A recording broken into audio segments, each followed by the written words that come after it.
Hello mga ka-trending! Welcome back to ZK Trend. Hanggang ngayon nga, nagbulag-bulagan pa rin ang ilang netizens sa tunay na estado ng relasyon ni Donnie at Belle.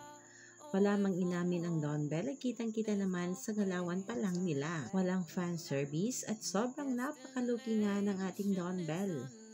At sa katunayan nga ay may nabiling couple bracelet ang dalawa na tanging mag-jowa lamang o di kay mag-asawa ang pwedeng makabili. Maging ang ate ni Donnie na si Ella at ang husband nitong si Enrique ay may couple bracelet na rin katulad nga sa Don Belle. Ang tawag sa bracelet na ito ay Cartier bracelet nang ibig sabihin nga, the bracelet demonstrates that the wearer is locked in a relationship. Cartier underlined the notion of partnership throughout all aspects of the bracelet. Cartier once prohibited customers from purchasing bracelets for themselves without a partner. Only couples could buy the item.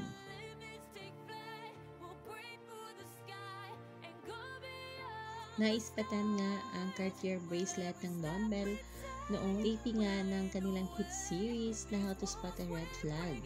At naispatan rin na suot ito ni Belle nang magpunta nga ito sa Davao habang nasa airport. At ang naturang revelasyon na ito ay nagbigay kilig nga ng lahat ng taga-suporta ng Don Belle, lalo pa ngayon na miss na ng Bubblies ang dalawa. Kayo mga ka-trending, anong opinion nyo at reaction nyo tungkol dito? I-comment na. Hanggang dito na lang, maraming salamat sa inyong patuloy na panonood.